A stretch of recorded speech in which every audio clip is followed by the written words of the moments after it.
Hi guys! So lalo, this is for Gemini. Alright Gemini, welcome dito sa aking channel, Kapalaran 888. Welcome.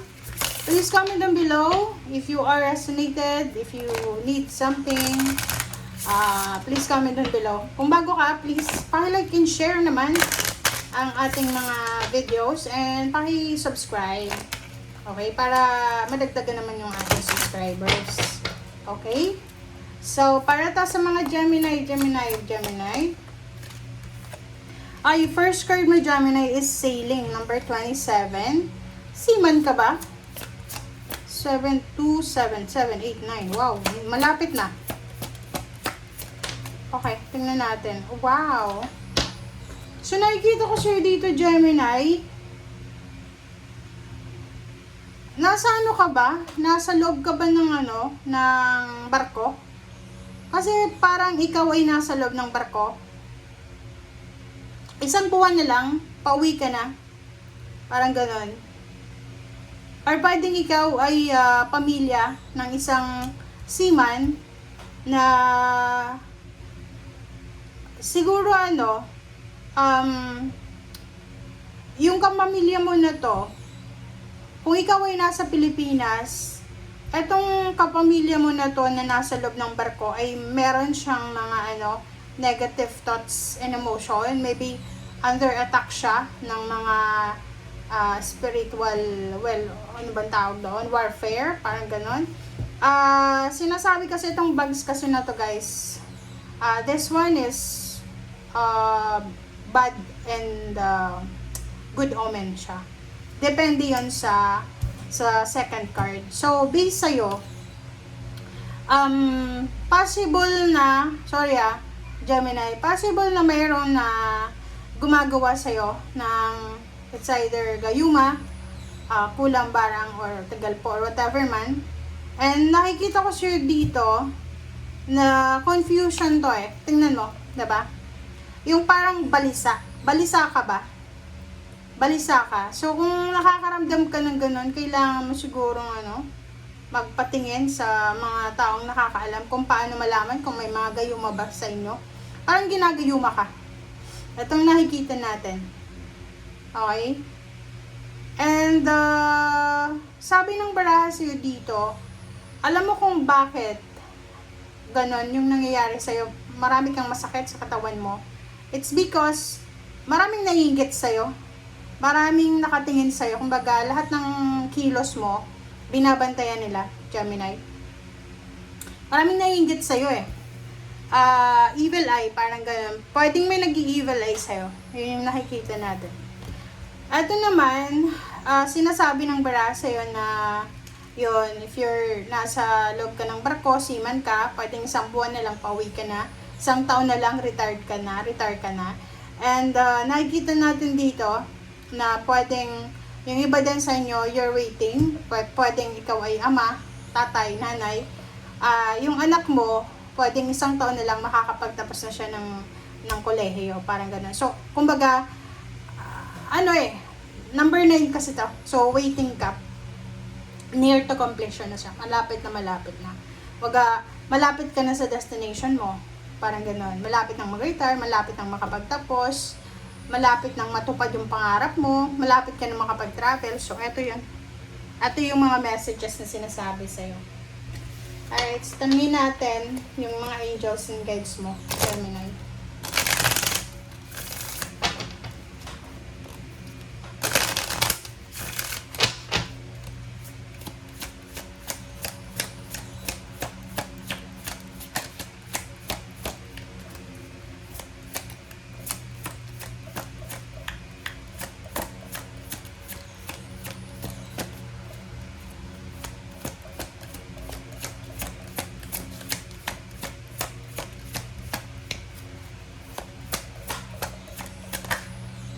Okay.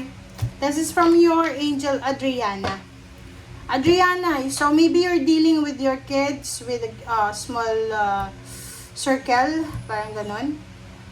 Dito sinasabi ng barahan na I am leading you toward the answer to your prayer. So please listen to and follow the steps I am communicating through intuition, thoughts, and dreams. So yun, makinig ka, Gemini, sa sinasabi ng iyong intuition.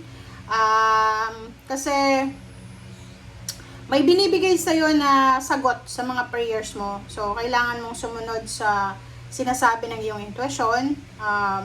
And kung anong naiisip mo. And yung mga panaginip natin. Okay? Yan. This is for Gemini.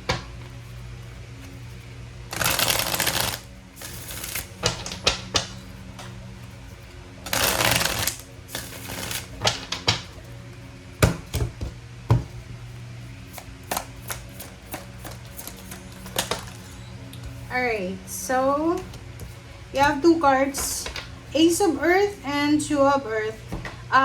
Sinasabi ng bara sa'yo dito, Gemini, na the inflow of abundance is coming. Isang promising business venture, important documents or contracts. So yun, posibleng ikaw ay pipirma ng kontrata. This is job, contract, career.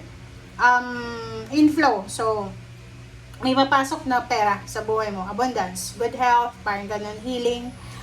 Sa business naman, maganda yung pasok ng business sa'yo. And at the same time, kung nagpaplano kang mag-business, pwedeng kailangan mo munang asikasuhin yung mga dokumento or mga kontrata, paperwork, parang ganun. At din naman sinasabi ng barahan na sobrang busy ka, Gemini. Napaka-busy mo sa linggong ito. Siguro may kailangan kang pagdesisyonan. So, sinasabi ng baraha sa'yo na magdahan-dahan ka, Gemini.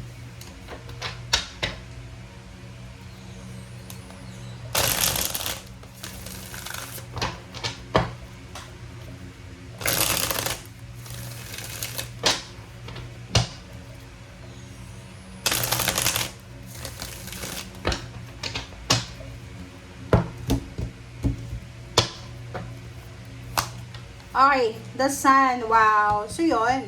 Eto yun. Yun yung rason kung bakit masaya ka. Yung rason dito is, eto siya. There's an inflow of money. Okay, abundance. Good health, healing, reconciliation, parang ganun. Maganda yung pasok ng pera sa'yo. Business man yan, or kung ano pa man. Maybe you're preparing for the documents, paperworks, parang ganun, mga requirements para sa trabaho. So, masaya ka. Maybe there's a celebration for you na kailangan mong bigyan ng focus. And Eight of Cups, sinasabi ng baraha sa'yo dito, itong Eight of Cups na to, nakikita ko, especially yung mga Gemini dyan na nasa Pilipinas. Nasa Pilipinas kayo, guys, and pwedeng wala pa kayong trabaho or first time yung nag-apply. Maganda yung pasok sa inyo, ha, kasi sinasabi ng baraha sa'yo na possible ka na makakuha ng trabaho international, or possible ka na makakuha ng trabaho malayo sa kung nasaan ka man sa ngayon. And dito sinasabi ng barahan na ihanda mo yung sarili mo because eto na yung simula ng abundance and prosperity mo. Sobrang kaligayahan, contentment yung nakikita natin sa'yo. Nandito yung Capricorn. Bakit nandyan yung Capricorn? So, dalawa yung Ace of Earth mo, diba?